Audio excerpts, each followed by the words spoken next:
너희 중에 누구든지 지혜가 부족하거든 모든 사람에게 후히 주시고 꾸짖지 아니하시는 하나님께 구하라. 그리하면 주시리라.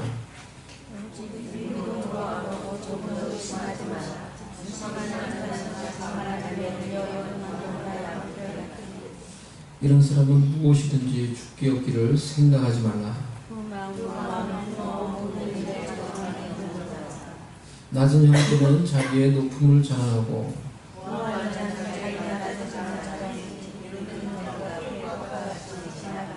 해가 돋고 뜨거운 바람이 불어 풀을 말리면 꽃이 떨어져 그 모양이 아름다움이 없어지나니 부한 자도 그 행하는 일에 이와 같이 쇠잔하리라.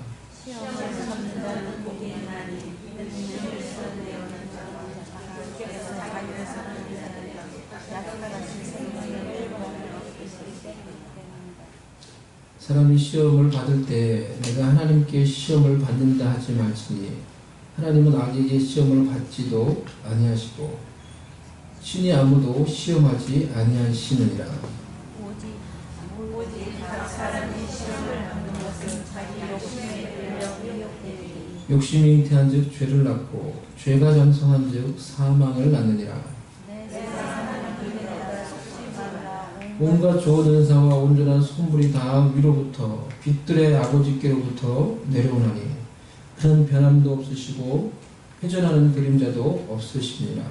그가 그 피조물 중에 유한 첫 열매가 되게 하시려고 자기의 뜻을 따라 진리의 말씀으로 우리를 낳으셨느니라. 아멘. 오늘은 한국 교회에 보면은 이제 달력에 교회 절기 이렇게 적어놓은 게 있죠. 한국 교회 교회력을 보면은 어린이 주일입니다. 올 첫째 주일이 어린이 주일이에요. 저희 교회 달력에도 그래서 이렇게 어린이 주일이라고 이렇게 적혀 있어요. 그래서 오늘은 어린이 주일을 우리가 맞이해서 본문의 말씀으로 무엇보다 믿음의 자녀들에게 믿음의 다음 세대들에게 이 말씀으로 권면을 해드리고 싶습니다. 물론 우리 모든 성도님들에게도 다 적용이 되는 이런 말씀입니다. 이 세상을 살면서 오늘 말씀을 가지고 우리 다음 세대들에게 그래서 제가 일부러도 좀 더 뭐라고 이제 말씀 드린 거예요. 드리고 싶은 첫 번째 권면은 이 세상을 살 때 하나님의 지혜로 살라라는 것입니다. 한번 따라해 보겠습니다. 하나님의 지혜로 살라. 하나님의 지혜로 살라. Live by God's wisdom. Live by God's wisdom. 야고보 사도가 오늘 본문에서 1장 5절에서 이렇게 권면을 하죠. 누구든지 지혜가 부족하거든 하나님께 구하라. 이렇게 말씀을 하고 있어요. 근데 어떤 하나님이라고 이렇게 말하고 있습니까? 어떤 하나님께 구하라고 말했어요? 후히 주시고 꾸짖지 아니하시는 하나님께 구하라 라고 이렇게 말하고 있어요. 여기 후히 주신다라고 말할 때 이 후히라는 말이 원어가 하플로스라는 말인데요. 이 말은 남김없이 준다는 거예요. 주저함없이, 계산하지 않고, 이중성 없이, 남김없이, 주저하지 않고, 풍성하게, 완전하게 주시는 것. 그것을 후히 주신다라고 이렇게 말을 하고 있는 거예요. 우리 하나님 아버지께서는 자녀가 아버지께 구할 때 이와 같이 주신다는 거예요. 주저하지 않고, 남김없이, 풍성하게, 계산하지 않고 완전하게 주시는 그 하나님께 구하라고 이렇게 말을 하고 있는 거예요. 우리 셋째 하원이가 어느 날 저에게 와가지고 아빠 10불만 주세요 그래요. 뭐 하려고? 그래서 많이도 달라고 또 안 하고 10불만 달래요. 그래서 가스를 넣어야 된대요. 자동차 가스를 넣어야 된대요. 그래서 기름을 넣어야 된대요. 그래서 내가 10불 가지고 돼?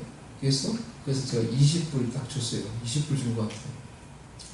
만약에 하나님께 우리가 만약에 예를 들어서 이게 구한다고 아버지 저에게 10불만 주세요. 이렇게 하면은 뭐 하려고? 가스 쓰느냐고요. 하나님 아버지는 그냥 카드를 딱 그래. 야, 내가 카드를 줄 테니까 가득 채워. 가득 채워. 적절한 예인지 모르겠지만은 이와 같이 한다는 거예요. 이런 식으로 우리에게 주신다는 거예요. 하나님 아버지는.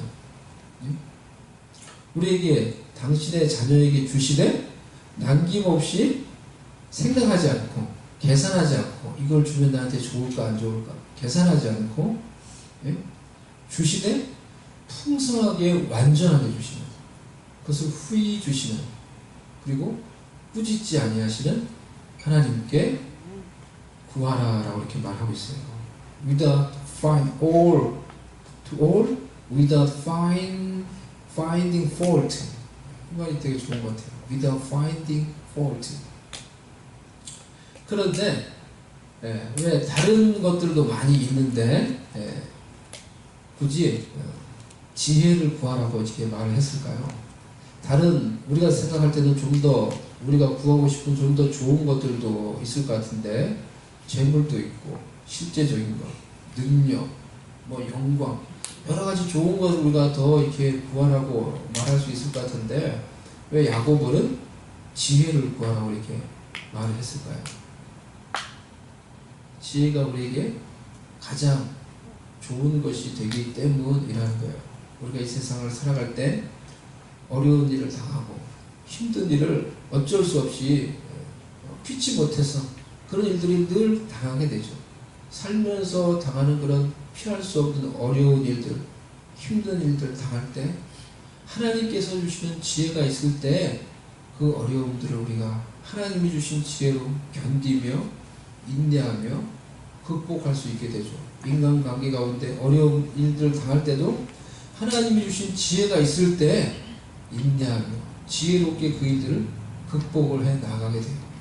중요한 일들을 결정할 때도 하나님이 주신 지혜가 있을 때 우리가 바르게 결정을 하며 하나님의 뜻을 따라 하나님의 인도하심을 받는 삶을 살아가게 되는 것입니다. 그렇기 때문에 무엇보다 지혜를 구해라 하고 이렇게 말을 하고 있는 것입니다. 솔로몬이 왕이 된 다음에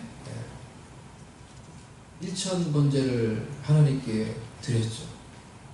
그 밤에 하나님께서 솔로몬에게 나타나셔서 내가 너에게 무엇을 해줄까? 라고 이렇게 묻죠. 그러니까 솔로몬이 무엇을 구했습니까? 지혜를 구했어요. 하나님, 제가 이제 왕이 됐는데 저는 어린아이와 같아요. 저는 어린아이와 같아서 출입할 줄 모르는 어린아이와 같아요. 아는 게 없어요. 그러니 하나님, 제가 이 많은 백성들 가운데서 하나님 제게 듣는 마음을 주사 주의 백성을 재판하여 선악을 분별할 수 있는 지혜를 주세요. 이렇게 구했던 거예요. 그러니까 하나님이 그 솔로몬에게 지혜를 주실 뿐만이 아니라 솔로몬이 구하지 않은 부귀와 영광과 능력과 장수 모든 것들을 다 주셨어요. 그냥 재물 주세요. 그렇게 했으면 그냥 큰 재물을 얻고 부자가 되고 그냥 마쳤을 텐데 능력을 주세요 하면 그 능력을 얻고 권력을 누리고 그리고 그냥 마쳤을 텐데 하나님 제게 지혜를 주세요 라고 이렇게 기도를 했더니 하나님이 그에게 지혜를 주실 뿐만이 아니라 구하지 않은 모든 부귀와 영광과 건강과 능력까지 다 주며 누릴 수 있도록 해 주셨다는 거예요. 그러니까 이 세상에서 무엇보다도 귀중한 게 지혜라는 거예요. 하나님이 주신 지혜라는 거예요. 그래서 잠언에서는 이 지혜를 계속해서 말을 하고 있죠. 무엇보다도 이 지혜를 구해라. 무엇보다도 이 지혜를 얻는 자가 되어야 된다. 라고 계속해서 지혜를 구할 것을 말을 하고 있으며 그 지혜를 찬양해요.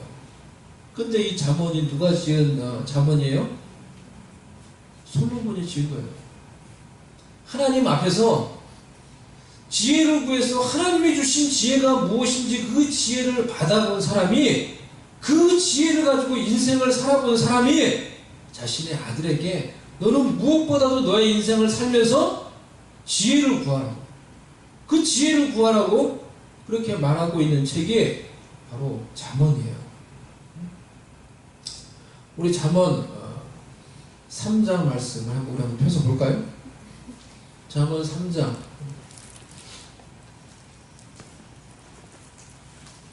잠언 3장.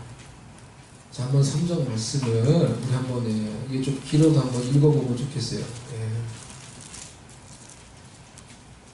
우리 성경책을 찾을 수 있는 친구들 다 찾아가지고 보세요. 잠언 3장 우리 1절부터 24절 말씀을 우리 한번 누가 읽어주실래요? 누가 읽을 수 있을까요? 누가? 우리 안희 집사님이 한번 읽어주시겠어요? 내 아들아 예, 마이크를 드릴게요. 잠시. 잠언 3장부터 잠언 3장 1절부터 24절 말씀을 잠언 3장 1절 내 아들아 나의 법을 잊어버리지 말고 내 마음으로 나의 명령을 지키라. 그리하면 그것이 내가 장수하여 많은 해를 누리게 하며 평강을 더하게 하리라. 인자와 진리가 내게서 떠나지 말게 하고 그것을 내 목에 매며 내 마음판에 새기라. 그리하면 내가 하나님과 사람 앞에서 은총과 기중이 여김을 받으리라. 너는 마음을 다하여 여호와를 신뢰하고 내 명철을 의지하지 말라. 너는 범사의 그를 인정하라. 그리하면 내 길을 지도하시리라. 스스로 지혜롭게 여기지 말지어다. 여호와를 경외하며 악을 떠날지어다. 이것이 내 몸의 양약이 되어 내 골수를 윤택하게 하리라. 내 재물과 내 수산물의 처음 익은 열매로 여호와를 공경하라. 그리하면 내 창고가 가득히 차고 내 포도즙 틀에 새 포도즙이 넘치리라. 내 아들아 여호와의 징계를 경히 여기지 말라. 윽부지람을 싫어하지 말라. 대저 여호와께서 그 사랑하시는 자를 징계하시기를 마치 아비가 그 기뻐하는 아들을 징계함 같이 하시느니라. 지혜를 얻는 자와 명철을 얻는 자는 복이 있나니 이는 지혜를 얻는 것이 은을 얻는 것보다 낫고 그 이익이 정금보다 나음이니라. 지혜는 진주보다 귀하니 내가 사모하는 모든 것으로 이에 비교할 수 없도다. 그의 오른손에는 장수가 있고 그의 왼손에는 부귀가 있나니 그 길은 즐거운 길이요 그의 지름길은 다 평강이니라. 지혜는 그 얻는 자에게 생명나무라. 지혜를 가진 자는 복되도다. 여호와께서는 지혜로 땅에 터를 놓으셨으며 명철로 하늘을 견고히 세우셨고 그의 지식으로 깊은 바다를 갈라지게 하셨으며 공중에서 이슬이 내리게 하셨느니라. 내 아들아 완전한 지혜와 근신을 지키고 이것들이 내 눈앞에서 떠나지 말게 하라. 그리하면 그것이 내 영혼의 생명이 되며 내 목의 장식이 되리니 내가 내 길을 평안히 행하겠고 내 발이 거치지 아니하겠으며 내가 누울 때에 두려워하지 아니하겠고 내가 누운즉 내 잠이 다니로다. 아멘. 감사합니다. 잠언 말씀 우리 한번 쭉 읽어봤는데요. 이렇게 성경에서 이렇게 강조하고 있는 이 지혜, 하나님으로부터는 지혜가 저와 여러분의 삶 가운데 있기를 소망합니다. 그럼 결론적으로 하나님께서 주시는 최고의 지혜는 무엇입니까? 지혜들 중에서 최고의 하나님의 지혜는 바로 예수 그리스도의 십자가입니다. Out of all the wisdom, the best wisdom is Jesus Christ, His cross. 고린도전서 1장 22절에서 24절 말씀. 유대인들은 표적을 구하고 헬라인은 지혜를 찾으나 우리는 십자가에 못 박힌 그리스도를 전하니 유대인에게는 거리끼는 것이요 이방인에게는 미련한 것이로되 오직 부르심을 받은 자들에게는 유대인이나 헬라인이나 그리스도는 하나님의 능력이요 하나님의 지혜니라. 이렇게 말하고 있어요. 우리를 위해 이 땅에 오신 예수 그리스도의 십자가야말로 하나님의 능력이요 하나님의 지혜인 것입니다. 하나님의 최고의 지혜가 예수 그리스도의 십자가에서 나타난 거예요. 우리의 죄를 위해서 아들 예수님을 십자가에 못 박혀 죽게 하신 하나님의 마음에서 그 최고의 지혜가 나온 거예요. God's greatest wisdom came from God's heart that let His Son be crucified for our sins. 아멘. 그래서 가장 지혜로운 사람이 어떤 사람이냐고 하면은 어떤 사람이 그럼 가장 지혜로운 사람이에요? 예수님을 바라보는 사람. 예수님의 그 십자가를 바라보며 그 십자가를 바라보며 믿으며 그 십자가 안에 담겨져 있는 하나님의 마음을 품는 자가 가장 지혜로운 사람이에요. 바로 그 십자가를 통해 자신의 아들을 어리석고 죄 많고 연약한 우리를 위해서 친히 내어주신 그 하나님의 마음이 담긴 그 십자가, 그 하나님의 마음이 담긴 그 십자가를 바라볼 때 그 십자가로부터, 그 하나님의 마음으로부터 가장 최고의 지혜를 얻을 수 있기 때문인 것입니다. 세상에는 법을 잘 알고 이 좀 똑똑한 분들이죠. 그래서 법을 잘 따지는 분들, 따지는 거 좋아하는 분들, 그런 분들도 있고요. 지식이 많은 사람도 있고, 그렇게 그런 사람들이 많이 있습니다. 세상적으로 이렇게 잘 나가는 사람들도 많이 있어요. 하지만 그 속에 하나님의 마음이 없어서 아무리 똑똑하고 잘나도 중요한 순간에, 어려운 순간에 잘못된 선택을 하고 잘못된 결정을 내리는 경우가 너무나 많이 있어요. 제가 그런 얘기를 했었죠. 몇 년 전에, 작년인가요? 설교 때도 이야기를 했었죠. 달라스에 있는 한인 부부 중에 그들 가운데 있었던 이 총기 방화 사건. 이 한인 부부가 두 분 다 얼마나 똑똑하신 분들이에요. 세상적으로 미국까지 와가지고 공부해가지고 두 분 다 교수가 됐어요. 그러면은 외형적으로 볼 때 이미 그분들은 미국에 와서 정말 똑똑하고 그리고 세상적으로 쉽게 말해서 성공하신 분들이에요. 세상적으로 어떻게 보면 부족함이 없는 분들이라고 할 수가 있는 거예요. 그런데 어떤 일이 일어났어요. 그 남편분이 아내를 권총으로 쏴서 죽이고 집에 불을 지르고 자신도 자살하고 딸 하나 남겨놓게 되었어요. 그게 일어났던 그런 사건이에요. 제가 설교 때 이야기를 한 적이 있었죠. 그분들이 교회를 다녔는지 저는 잘 몰라요. 그런데 분명한 것은 그 남편분의 마음속에 하나님의 마음이 없었던 것은 분명한 것 같아요. 그렇기 때문에 그렇게 똑똑한 사람이, 그리고 세상적으로 볼 때는 이미 다 얻을 것을 다 얻은 사람이 한순간에 어떻게 보면 그렇게 하는 거예요. 어떻게 보면 인간적으로 생각을 하면은 이해를 할 수도 모르겠어요. 이제 이 남편의 입장에서 얼마나 그래 마음이 괴로우면은 아내가 자신을 무시하고 자신의 어머니에게 잘하지 않았다고, 계속해서 자신을 무시하고 자신의 어머니에게 잘하지 않았다고, 그것으로 인하여서 그런 일을 벌였어요. 얼마나 그랬으면, 마음이 얼마나 괴로웠으면 그렇게 했을까라고 우리가 생각을 할 수도 있는데요. 근데 그 똑똑하신 분이, 그 세상적으로 얻을 걸 어떻게 보면 다 얻었다고 할 수 있는 분이 그 마음속에 하나님이 주시는 마음이 없으니까 그렇게 자신의 마음이 힘들고 어려울 때 잘못된 결정을 하는 거예요. 잘못된 결정을 하고 잘못된 선택을 하고 결국은 허망하게, 비참하게 그렇게 인생을 마치는 거예요. 그렇기 때문에 우리 가운데 하나님이 주신 지혜가 필요한 것입니다. 이 지혜는 공부를 해서 얻는 것이 아니에요. 최고의 지혜는 하나님의 마음에서 나오는 거예요.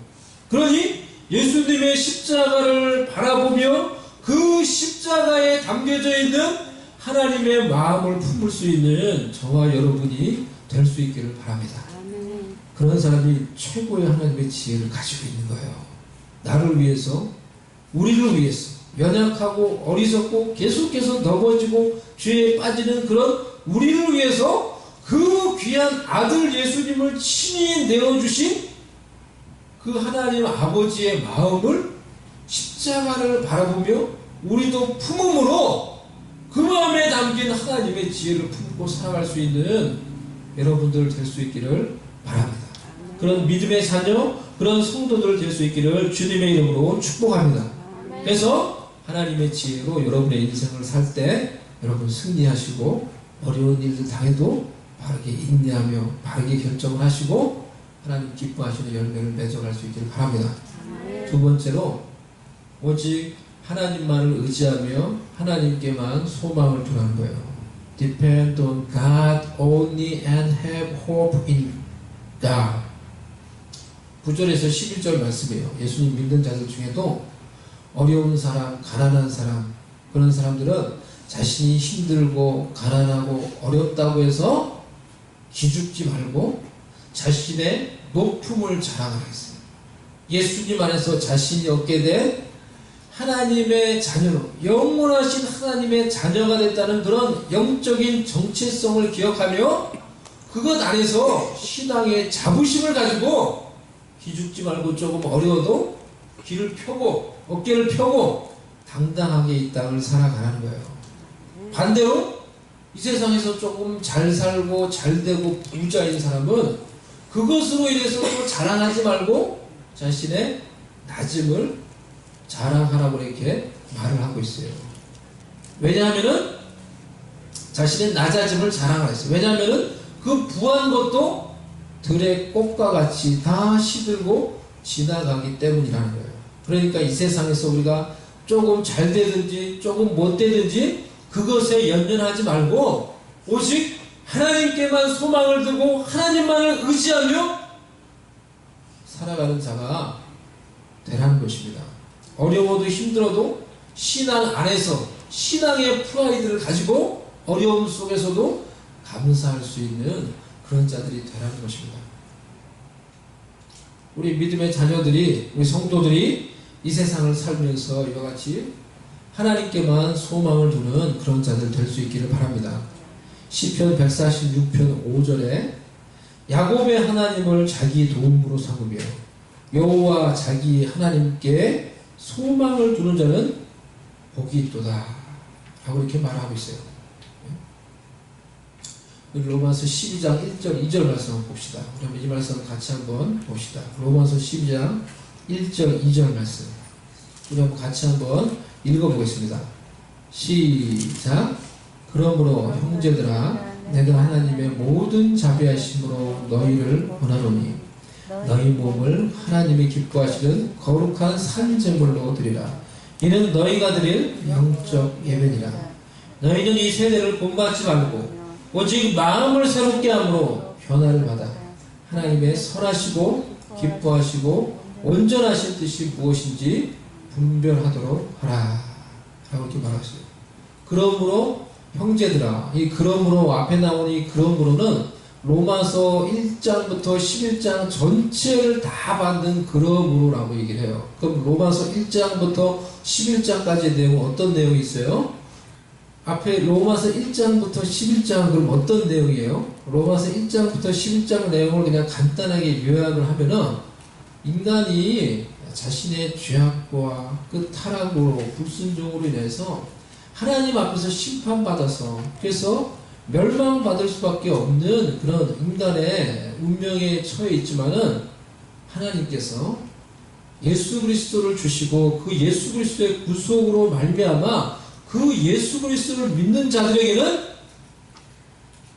의롭다 하시는 은혜를 주셨다는 거예요.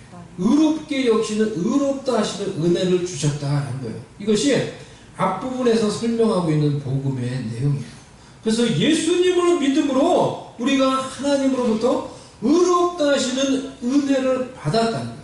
그런 의롭다 하시는 은혜를 받은 자들은 너희들이 그런 믿음으로 그런 은혜를 받았다고 하면은 그러므로 너희들은 내가 하나님의 모든 자비하심으로 너희를 권하노니 너희 몸을 하나님이 기뻐하시는 거룩한 산 제물로 너희의 몸을 하나님께 드리라 라고 이렇게 말하는 거예요. 너희는 이 세대를 본받지 말고 라고 했어요. 여기서 본받는다라는 이 말은 그러니까 주물로 무언가를 꽉 찍어내는 것을 의미해요. 원어가. 그러니까 금이나 무슨 쇠나 어떤 형체를 만들 때 어떻게 합니까? 그것을 녹이죠. 먼저 녹여서 그리고 거푸집이라고 하죠. 어떤 틀이 있는 그 틀 안에 그 녹아있는 것을 팍 찍으면은 그 어떤 형체가 만들어지는 거죠. 본받는다가 그런 뜻이에요. 그런 어떤 그런 이제 약간 녹여있는 것에 주물로, 거푸집이라고 하는 주물로 그걸 꽉 찍는 것이 본받는 거예요. 너희는 이 세상을 본받지 말고 라고 이렇게 말하고 있는 거예요. 우리가 우리의 자녀들을 학교에 보내죠. 학교에 공부하라고 또 세상에서 지식을 얻기 위해서 이 학교에 자녀들을 보내요. 그런데 학교에 공부하고 그리고 이제 지식을 얻어서 그렇게 하라고 세상에 보내는데 그런데 단순히 학교에 가서 지식만 배우는 것이 아니라 우리의 자녀들이 학교에서 이 생활하는 동안 이 학교를 통하여 보니까 세상의 가치관에 물이 들어요. 세상의 가치관에 물이 들고 학교에 가서 그래서 단순히 지식을 배우는 게 아니라 그 학교에서 생활하고 세상에서 생활하는 동안 세상의 가치관에 물이 들고 세상의 가치관으로 마치 줌을 찍어서 이렇게 쫙쫙 찍어내듯이 세상의 가치관이 우리의 자녀들의 이 삶 속에 마음 속에 자리 잡히는 것을 우리가 보게 돼요. 그렇게 되라고 학교를 보는 게 아닌데요. 원래 우리는 그러려고 우리의 자녀들을 학교에 보낸 게 아닌데요. 세상에 나가서 학교에 가서 지식을 얻고 실력을 쌓아서 하나님의 사람으로 잘 세워져서 하나님의 선한 영향력을 미치는 자가 되라고 원래는 학교에 보내는 건데 우리 믿음의 부모들이 먼저 회개하고 깨우쳐야 돼요. 단순히 그냥 세상의 가치관으로 그냥 세상에서 성공만 하면 되는 줄 알고 그냥 공부만 잘하면 되는 줄 알고 그렇게 아무 생각 없이 그냥 아이들을 그렇게 보내고 아무 생각 없이 때로는 이제 은연중에 그와 같이 교육을 하는 것. 그것을 먼저 믿음의 부모인 우리가 회개를 하고 고쳐야 되는 거예요. 정말 자녀들을 주님의 마음으로 품어야 되는 거예요. 학교에 가서 지식을 얻어서 하나님의 자녀로 바르게 커서 세상에 영향력을 미쳐야 되는데 학교에 가서 지식을 얻을 뿐만이 아니라 믿음의 자녀들이 다음 세대들이 세상의 가치관에 줌을 찍어듯이 팍팍팍 찍어져서 세상의 가치관이 이제는 머릿속에 마음속에 자리를 잡고 그 자녀들이 가지고 있는 세상의 가치관과 부모의 신앙의 가치관이 충돌을 하는 거예요. 그러려고 학교를 보는 게 아니라 뭔가 잘못돼도 많이 잘못되어 버린 거예요. 먼저 믿음의 부모들이 정말 기도해야 되는 거예요. 우리가 하나님 앞에서 회개하며 정말 신앙으로 교육하지 못하는 것을 회개하며 자녀들을 마음으로 품고 주의 마음으로 품고 우리가 기도를 해야 하는 것입니다. 또한 믿음의 자녀 여러분, 믿음의 다음 세대 여러분 12장 1절 2절 말씀을 명심하시고 여러분의 평생의 좌우명으로 여기고 그 말씀을 붙들고 여러분 사셔야 돼요. 아멘? 아멘? 그 말씀을 붙들고 사셔야 돼요. 너희는 이 세대를 본받지 말고 마음을 새롭게 함으로 변화를 받아 하나님의 선하시고 기뻐하시고 온전한 뜻이 무엇인지 분별하며 살아갈 수 있도록 우리가 그와 같이 살아가야 한다라는 것입니다. 정신을 바짝 차리고 우리가 학교를 가도 정신을 바짝 차리고 학교를 가야 돼요. 정신을 바짝 차리고 세상에 나아가야 돼요. 학교에 가서 공부를 하되 지식을 얻되 나의 마음과 나의 생각에는 하나님의 말씀을 내가 집어넣고 하나님의 마음을 갖고 세상을 분별하며 내가 얻은 지식과 실력으로 성령의 능력을 가지고 세상을 변화시키며 세상을 하나님의 나라로 바꿔가는 하나님의 용사들이 될 수 있기를 주님의 이름으로 축복합니다. 아멘. 그러니 우리가 잠시 이 땅을 살아가는 동안에 이 세상에 너무 연연하지 말고 이 세상에 너무 의지하고 소망 두지 말고 오직 영원하신 하나님께 소망을 두며 의지하며 하나님의 능력으로 우리가 무장되어서 하나님의 사람으로 세워져서 세상을 변화시킬 수 있는 저와 여러분 다 될 수 있기를, 이 땅 가운데 하나님 나라 세워갈 수 있는 저와 여러분 되시기를 주님의 이름으로 축복합니다. 세 번째, 마지막으로 시험을 이기는 방법입니다. 템프테이션이에요. 여기서는 시험을 이기는 방법, 풍성하신 사랑의 하나님 아버지를 신뢰하며 욕심과 자아를 십자가에 처리하라. 그죠? 야고보가 1장 전체에서 시험이라는 말을 두루두루 사용을 하는데요. 이 시험이라는 한 단어를 가지고 1절부터 12절까지에 나오는 시험은 트라이얼이에요. 그러니까 외부로부터 오는 시험, 시련을 말을 해요. 외부로부터 오는 시험, 여러 가지 시련이 다가올 때는 어떻게 하라는 거예요? 온전히 기쁘게 여기며 인내하라는 거예요. 그것을 통해서, 인내를 통해서 온전한 하나님의 사람으로 만들어 가라고 이렇게 말해요. 근데 13절 이후에 오늘 본문에 나오는 부분에서는 이 시험은 무엇이냐고 하면은 유혹을 가리켜요. 템프테이션이에요. 유혹, 템프테이션 아시죠? 네? 템프테이션의 유혹, 시험을 가리킨 거예요. 템프테이션이라는 그런 시험이 나에게 찾아올 때는 그럼 어떻게 우리가 대처를 해야 하는 것입니까? 이것에 대해서 마지막으로 오늘 말씀을 드리는 것입니다. 잘 들어보세요. 유혹으로 시험이 찾아올 때 우리는 어떻게 하면은 유혹에 넘어지고 어떻게 하면 유혹에 빠지고 어떻게 하면 그 유혹에 빠져서 실패하게 됩니까? 이 연약한 저와 여러분은 수없이, 저를 보세요. 수없이 저와 여러분은 연약하고 때로는 어리석기 때문에 수없이 유혹이 왔을 때 넘어지고 자빠지고 유혹에 빠져서 실패해본 경험들이 있잖아요. 그렇기 때문에 우리가 잘 어떻게 우리가 유혹에 넘어지는지를 잘 생각을 해보면은 그 과정을 알아요. 언제 우리가 유혹에 넘어지냐고 하면 쉽게 말해서 내 자아와 내 욕심이 살아있을 때 유혹이 찾아오면은 내 속에 있는 내 자아와, 잘 들으세요. 그거 다 여러분, 저와 여러분 다 늘 경험하는 거예요. 내 속에 있는 자아와 욕심이 유혹 앞에서 반응함으로 유혹에 빠져서 넘어져서 실패하는 거예요. 내 속에 있는 욕심과 자아가 살아있을 때, 죄의 본성이 살아있을 때 유혹이 찾아와요. 그럴 때 항상 유혹이 찾아와요. 그때 무엇이 반응, 유혹도 바깥에서 오잖아요. 근데 뭐예요? 이 시험은 내 속에서부터 기인하는 거예요. 즉, 그 유혹 앞에서 내 속에 있는 죄의 본성이 반응하기 때문에, 욕심이, 내 자아가 반응하기 때문에 유혹에 빠져서 넘어지고 실패하는 거예요. 그것이 우리가 계속해서 유혹에 빠져서 넘어지고 실패하는 과정이에요. 저 여러분 다 경험해 본 거예요.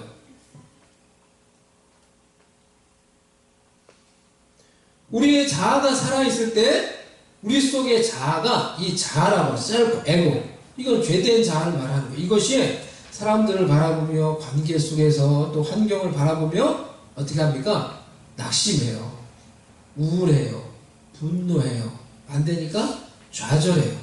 내 자아가 그렇게 우울해하며 분노하며 좌절하고 있을 때 유혹이 찾아와요. 그럴 때 내 연약해진 이 자아가 유혹 앞에서 반응함으로 어쩔 수 없이 넘어져서 또다시 불순종하며 또다시 죄를 짓게 되는 거예요. 이것이 우리가 빠지는 죄악과 불순종, 유혹에 넘어져서 불순종하는 패턴이에요.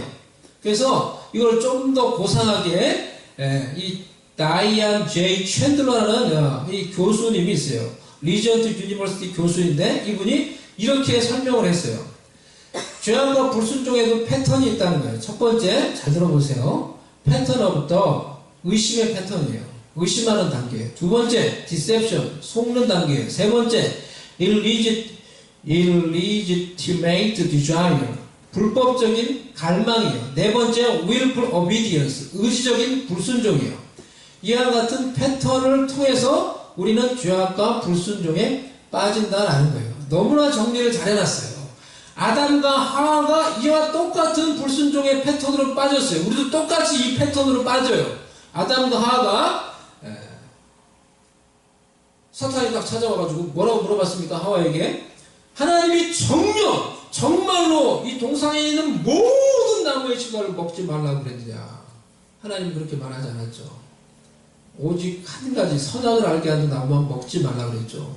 다른 건 모든 건 먹고 그것만 먹지 않으므로 하나님께 순종해야 된다는 걸 잊지 마라. 하나님이 이걸 말씀해 주신 건데 정말로 모든 것을 먹지 말라고 했는데 무슨 말이에요 이거는? 하나님의 선하심에 대한 하나님의 공급하심에 대한 의심하게 만드는 말이에요. 그 말을 받아들이므로 하나님에 대해서 의심이 생긴 거예요.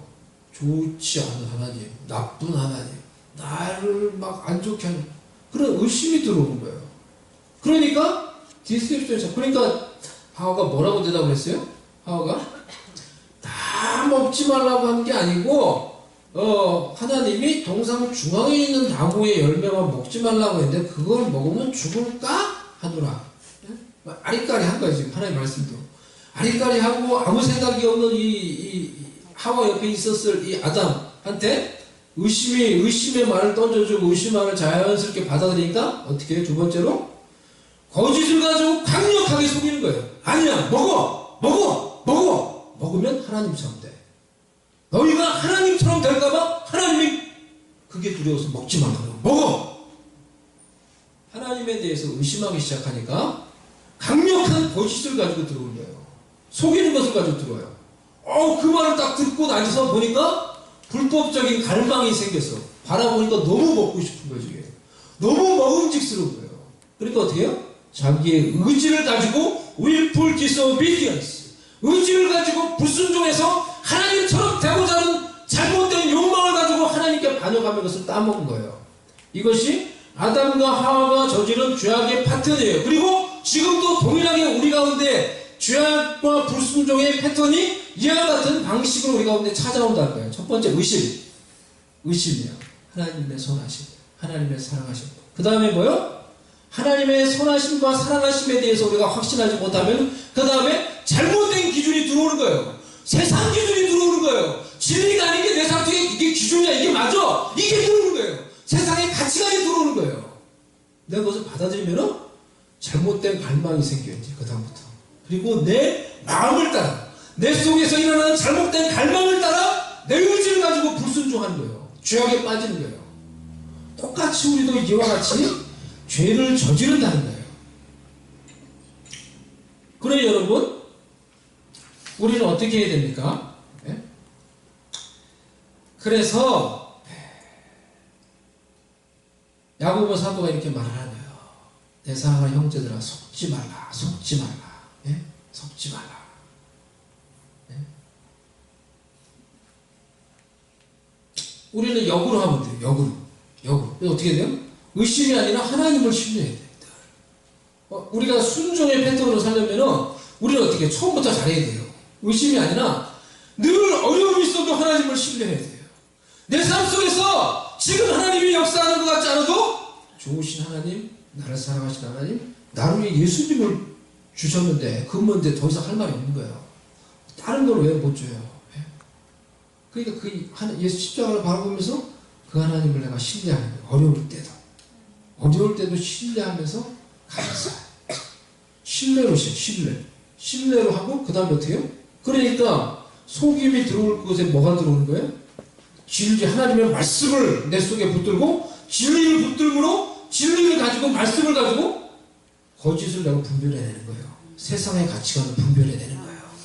잘못된 기준을 분별해내는 거예요. 이 세상 살면서 학교 가서 내가 그냥 학교를 따라 사는 게 아니고 세상을 따라 사는 게 아니고. 그래서 돈을 누가 얘기했죠? 우리 박찬희 집사님이 얘기를 해주셨나? 돈을 위조지폐로 구별하는 방법이 뭐라고요? 위조지폐 감별사들이 그 구별하기 위해서 하는 방법이 진짜를 계속 보는 거래요. 진짜를 계속 보는 게 진짜 지폐를. 그래야지 위조지폐 볼 때 딱 분별이 된대요. 맞는 거죠. 우리 가운데 진리가 있으면 하나님 말씀이 내 속에 딱 들어와 있으면 뭐가 진짜가 아닌지 알게 돼요. 뭐가 참된 기준이 아닌, 분별해내는 거예요. 계속해서 말씀으로 내가 세상을 분별해내는 거예요. 그리고 하나님이 주시는 마음을 가지고 하나님이 주시는 온전한 사랑의 마음과 온전한 나의 뜻을 가지고 willful obedience 하는 거예요. 하나님께 전심으로 주님을 사랑하는 거예요. 전심으로 주님께 순종하는 거예요. 이게 믿음과 순종의 패턴이 되어야 하는 것입니다. 이것이 우리의 삶 가운데 있어야 될 믿음과 순종의 패턴이 되어야 하는 것입니다. 아멘? 그래서 여러분 이것을 기억을 하세요. 유혹이 올 때, 어려움이 올 때 여러분 잊지 말아야 할 것은 첫 번째 뭐요? 풍성하신, 후히 주신 하나님, 나를 사랑하시는 하나님, 하나님의 공급하심을 잊지 않고 그것을 신뢰하는 거예요. 인류의 죄를 위해서 아들 예수 그리스도를 십자가에 못 박혀 죽이시기까지 사람들을 사랑하신 하나님 아버지가 바로 나의 아버지, 나의 아버지, 여러분의 아버지예요. 예? 내 아버지의 불과 아니라 여러분의 아버지예요. 그러니까 그 아버지를 신뢰하는 거예요. 내가 어려울 때.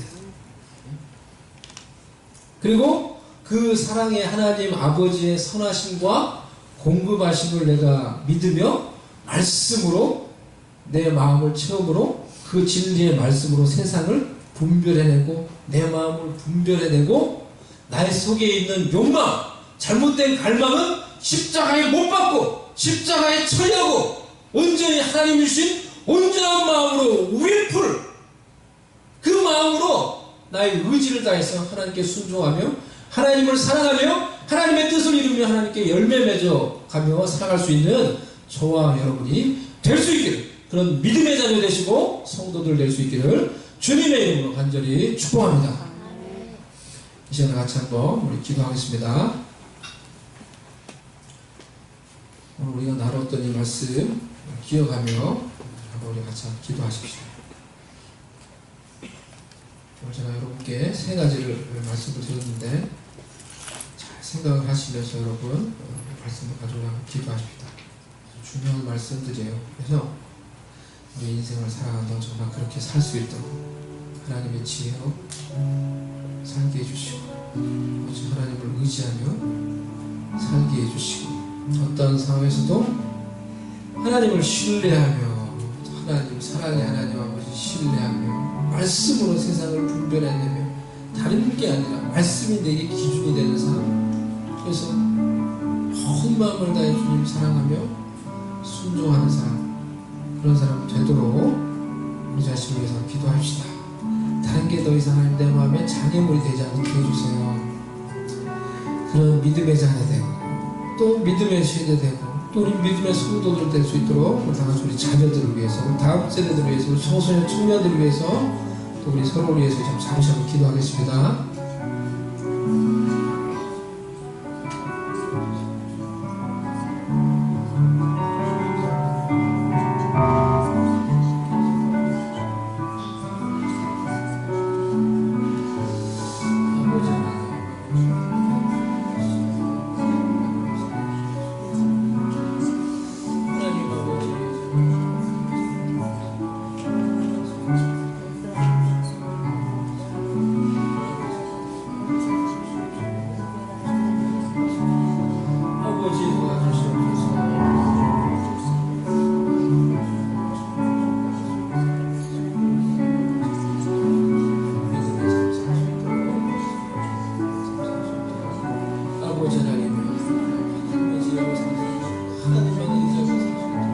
말씀으로 세상을 분별해내며 살 수 있도록 하나님께서 열매 맺으며 살 수 있도록